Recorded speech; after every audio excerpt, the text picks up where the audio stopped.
उनको चेंज लाने का है और चेंज हो रहा है। मगर अगर कोई ये बोलेगा कि नहीं रिलीजन की वजह से प्रोग्रेस नहीं करो, बहुत झूठ है वो, सरासर झूठ है वो, इसमें कोई सच्चाई नहीं है। गवर्नमेंट अपनी जिम्मेदारी नहीं निभा रही है। किसी हद तक आप यकीनन मुसलमानों को भी चेंज लाना पड़ेगा, मगर वो ला रहे, उनको लग रहा है कि हम चेंज 2 कदम आगे बढ़ाते, हमारे को आप हमारा एग्जिस्टेंस को आप क्वेश्चन करना शुरू कर देते, प्रॉब्लम है। नहीं, बर्थ रेट मेरे दोस्त आपकी सुनिए बर्थ रेट का अगर आप बोलेंगे, मैं बोल रहा हूं आपको टीएफआर रेट गवर्नमेंट का, मेरा नहीं है ना।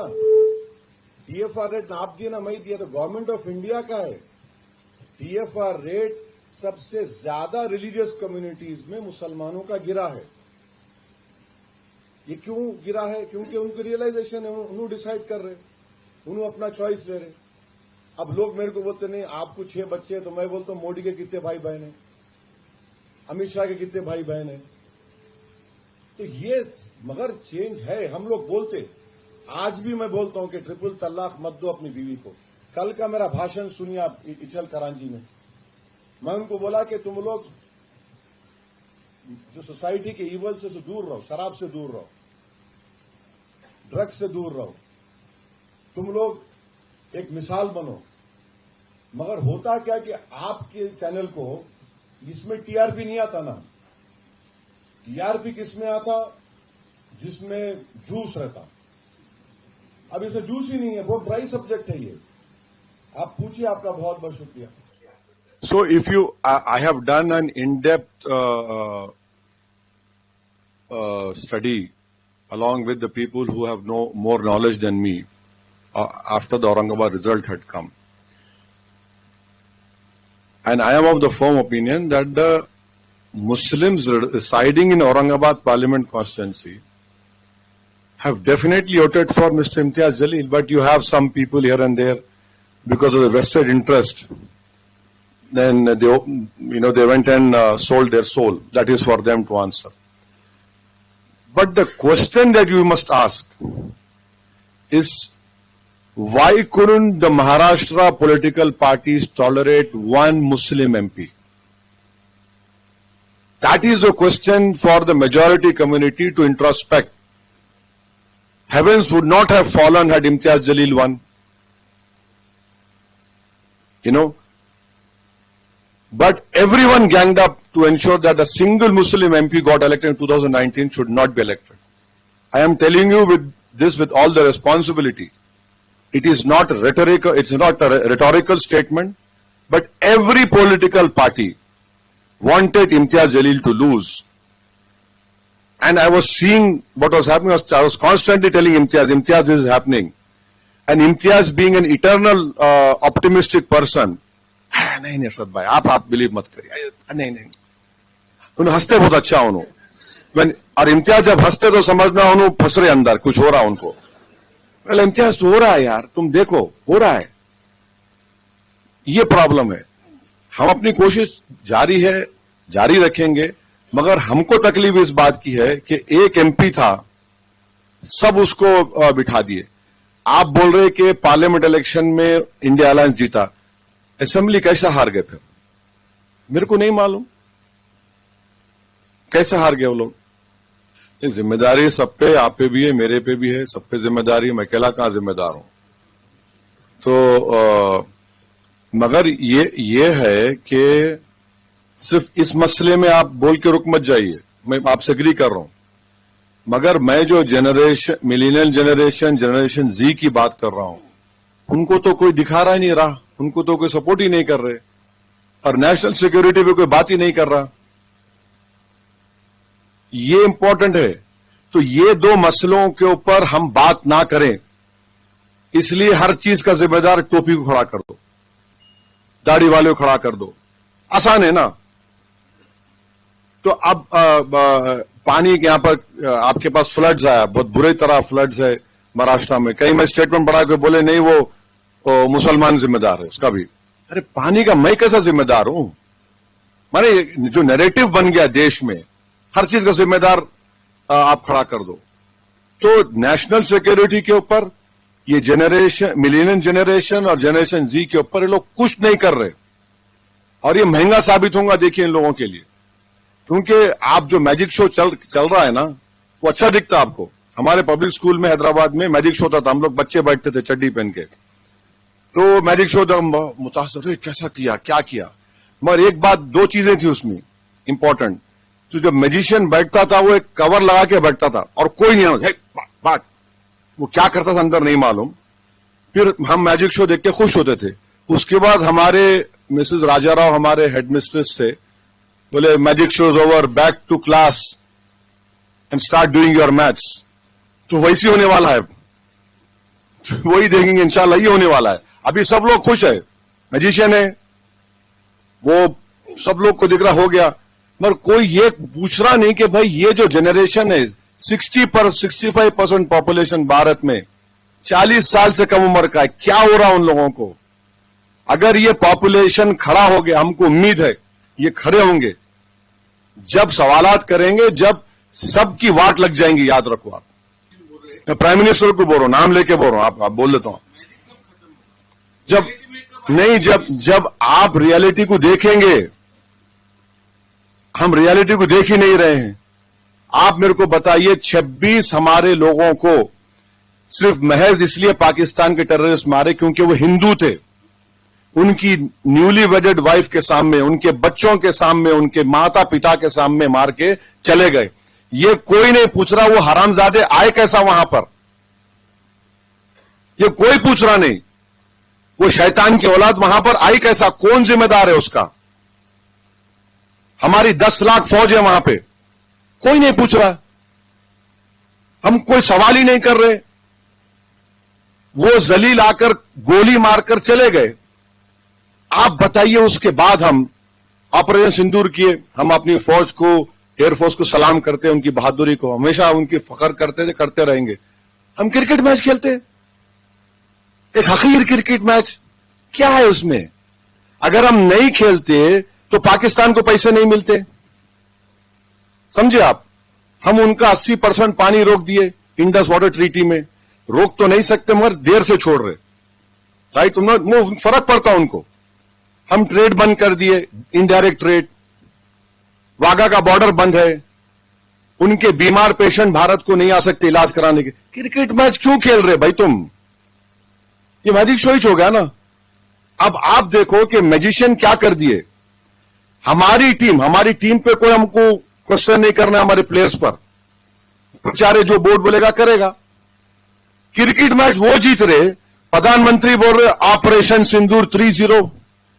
आप बोलिए, जो अगर आपका बेटा बॉर्डर पर है, जो आंख में आंख डाल के देख रहा पाकिस्तान के कौन सा टेररिस्ट आ रहा है, उसके बाप पे क्या गुजरती होगी कि मेरा बेटा 5000 फीट के ऊपर ऊंचाई पर है, बारिश में है, बर्फ में है, मेरा बेटा है मैं, या क्रिकेट मैच है मैं। कभी ये लोग देखते हैं कि अगर वो वहां से बॉर्डर के एरिया से कोई बच्चा अगर घर को आता है तो उसके घर में ईद का माहौल होता, और माहौल क्या होता कि मेरा बेटा वापस जिंदा आया। और हम उनकी कुर्बानी को एक मामूली क्रिकेट मैच से मिला रहे। ये कैसा होगा प्राइम मिनिस्टर, क्यों दिए मेरे को नहीं मालूम ये। अरे 3-0 सिंदूर क्या है ये, जो हमारे पायलट ब्रह्मोस से उनके 9 एयर स्ट्रिप बर्बाद कर दिए, पाकिस्तान के टेररिस्ट सेंटर गए, वो लोग क्या सोच रहे होंगे बताइए। हमको क्रिकेट मैच से कंपेयर कर रहे तुम लोग।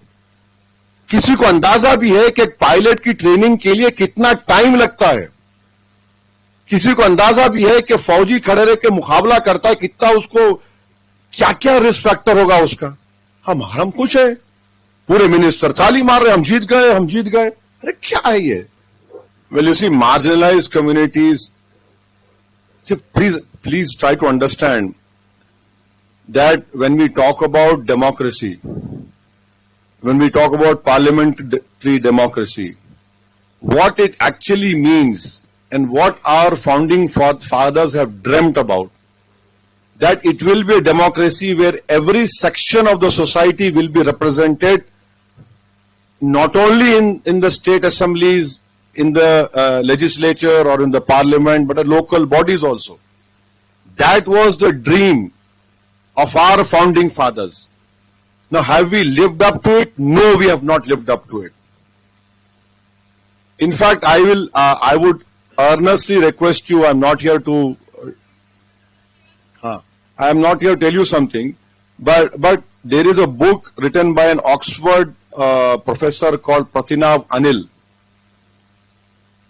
In that book, he has criticized my party also. That is, I leave it to him.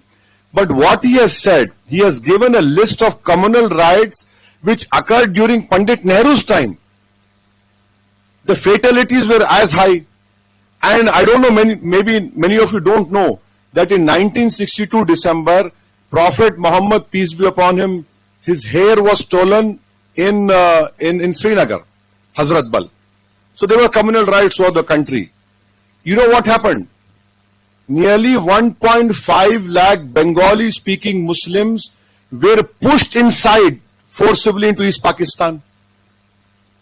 40,000 Muslims living in the present Northeast were either given deportation notice or they were deported. Now when I said this in the parliament, there were many leaders from the secular parties who told me, how dare you say that? I said, why? It happened, this is the proof. Take it.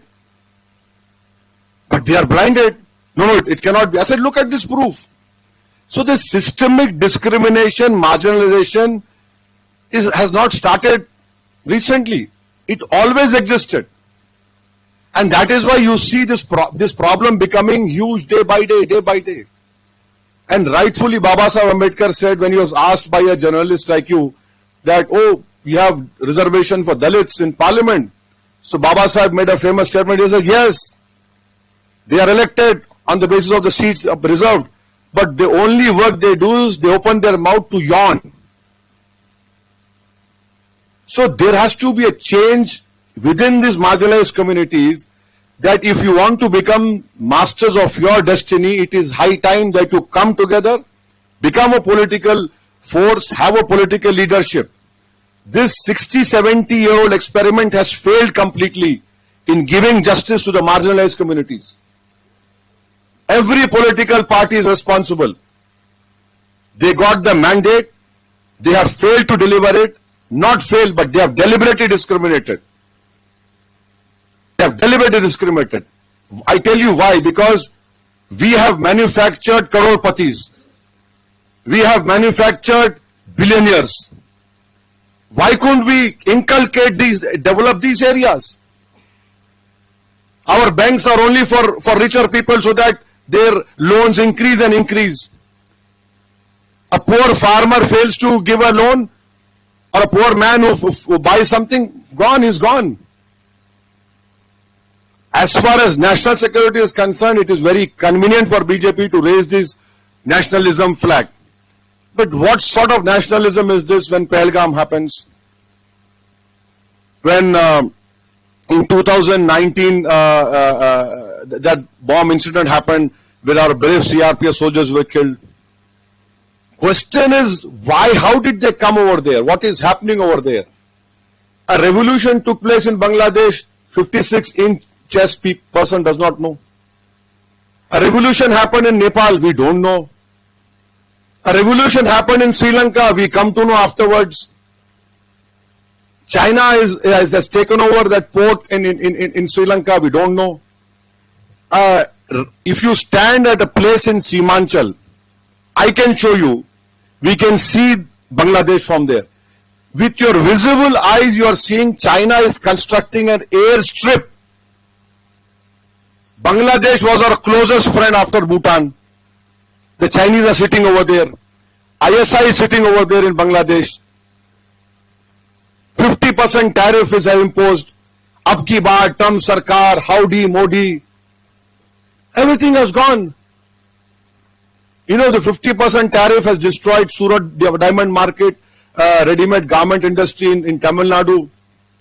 Our motor parts exports to USA is 35,000 crores. Half it has come to half now. Who's responsible for this? Please tell me. But no, it is very easy. Blame this fellow. Blame Topi Wala, Dadi Wala. You do a Dharam Sansad. In your Maharashtra, you have a minister. Listen to what he said. His golden words. his pearls of wisdom according to his sadistic wisdom. What did he say? Where is that? I mean, he said something obnoxious, but he got elected. क्या हाँ, भगवादारी clean Pathanwadi, भगवादारी Pathanwadi को साफ कर देंगे, चुन चुन के मारेंगे. आप मंत्री बनाते उसको, तो उसको क्या करेंगे आप? आपके गवर्नमेंट की प्रायोरिटीज वही है, पठानवाड़ी को साफ करो, चुन चुन के मारो. अगर मैं वो बात बोल दिया गलती से, आप लोग तो कुछ नहीं पूछेंगे, तू कैसा बोला, तू उसका एजेंट है, तू वहां का एजेंट है, तू इसका है, फुला है, ये है, वो है, कुछ नहीं होगा. मैं कल इचल करांची गया मैडम, मेरे को लव लेटर आ गया 169 BNSS. अरे बोले क्या है भाई ये? बोले नहीं सर, आप हेट स्पीच नहीं देंगे, आप फुला नहीं करेंगे, आप ये नहीं करेंगे, वो नहीं करेंगे, ऐसा नहीं करेंगे. अरे बोला ऐसा दिख रहा है कि कभी कभी मेरी बीवी नाराज हो तो सब सवालात मेरे से करती है. तू कब से मेरा ससुरा बन गया? नहीं आपको BNSS 169 क्या है ये? मेरे पे है क्रिमिनल केस, मैंने इनकार नहीं, मेरे कोई हेट स्पीच नहीं है मेरे पे. 5 मर्तबा का MP हूं, 2 मर्तबा का विधायक है. आप क्या उसको क्या बोलेंगे मैडम? तो ये आप लोगों को निकलना है मैजिक शो से.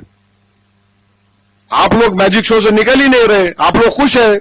अब उसका क्या करेंगे इलाज आप लोग? मगर एक दिन शो खत्म होगा, जब शो खत्म होगा तो वो बोलते ना, that will hit the ceiling, but it should not be too late.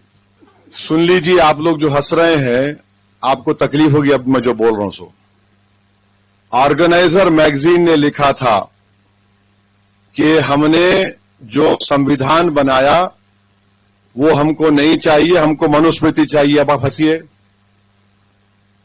उन्होंने कहा था कि 3 जो रंग है वो अशुभ है. उन्होंने कहा अशुभ है ये, वी डोंट वांट इट. और इस ऑर्गेनाइजेशन को महात्मा गांधी की हत्या के बाद वल्लभ भाई पटेल ने बैन किया और उनको कहा कि तुमको लिख कर देना पड़ेगा तुम्हारा कॉन्स्टिट्यूशन और तुम भारत के संविधान को मानेंगे. शुभकामनाएं देने का सवाल ही नहीं है मेरे भाई. समंदर के 2 किनारे कभी एक नहीं हो सकते और वैसा ही रहेगा. ये आइडियोलॉजी की लड़ाई है. क्या जो देश की आजादी में हिस्सा नहीं लिए? अच्छा, क्विट इंडिया मूवमेंट में श्यामा प्रसाद मुखर्जी मिनिस्टर थे नहीं थे? किसके साथ थे? कौन सीएम था? वो आदमी था जो पाकिस्तान का रेजोल्यूशन मुस्लिम लीग के कॉन्फ्रेंस में मूव किया, उसके साथ श्यामा प्रसाद मुखर्जी थे. क्विट इंडिया मूवमेंट सब छोड़ो बोले, आप बोले नहीं. अब कोई जाकर मुंजी साहब जाकर मुसोलिनी से मिलते हैं तो आरएसएस के लोग बोलते हैं नहीं, ऐसा ही मिल लिए, ऐसा ही मिलता है कोई जाके मुसोलिनी से, बताओ आप. तो ये चीजें हैं. इस पे तो शुभकामनाएं देने का सवाल नहीं है. ये भी मैजिक शो का हिस्सा है. अगर मेरे को फायदा होता तो कम से कम 5-6 मेरे MP होते मेरे साथ बैठे हुए इधर. मेरा फायदा नहीं हो रहा. सॉल्यूशन ये की है कि आप लोग भारत को क्या फायदा हो रहा वो देखिए. अब मेरे पास आईफोन है, राइट? अब मैजिक शो क्या कर रहे? मैजिक शो करने वाले क्या बोल रहे? आईफोन 17 भगवा रंग में आ, देखो ये हमारी कामयाबी है. क्या है यार ये? बताओ, ये कामयाबी है ये? आईफोन भगवा रंग में आया तो हमने बना दिया. अरे यूएसए में बिक रहा है, वो हर दुनिया बिक रहा है, तो मैजिक शो है, देखो हमारी वजह से. हालांकि वो तो परेशान हो जाएगा वो आईफोन का मालिक. बोले ये क्या है? टिम कुक बोलेगा ये क्या है यार? What is this narrative? You please tell me. IPhone भगवा रंग का है, देखो हमारा वजह से हो गया. अरे तो फिर नौकरी देना भाई मिलेनियल जनरेशन को, जनरेशन जी को दो ना, कुछ तो दो. मगर ये दिखा दे रहे, अब खुश बेचारा हो जाएगा, वो खुश हो जाएगा. मगर 2 घंटे के बाद रियलाइज करेगा यार मैं तो खरीद ही नहीं सकता, वो तो इतना महंगा फोन है। सब बकवास है सर, झूठ बोलते हैं लोग, झूठ की फैक्ट्री है। पंजाब में जाकर देखो, सब मदरसों में काम हो रहा है। शोलापुर में कल इम्तियाज साहब गए, आप नांदेड़ में जाके देखिए, सैयद मोइन हमारे, कोई देख के पूछता है क्या जब मुसीबत आती तो पूछता है क्या कोई मुसलमान है, कोई हिंदू है, कोई नहीं है, कोई नास्तिक है? सब बर्बाद हो गया ना। नांदेड़ में 18 लाख क्रॉप लैंड बर्बाद हो गई, 7 मिलियन क्रॉप लैंड हमारा बर्बाद हो गया, बीड़ में, नांदेड़ में, नगर में। तो ये तो सबको एक होने की जरूरत है। सवाल यह है कि तुम्हारे 56 इंच का प्राइम मिनिस्टर दिल्ली में बैठा हुआ है, पैसा क्यों नहीं दे रहा भाई? फिर ला लिया तुम मुल्ला जी को बीच में। समझ रहे ना आप मेरी बात को? मैं शुरू से क्या बोल रहा हूं, आप दो ना भाई, आप सरकार आपकी है, यहां आप डबल इंजन है आप तो।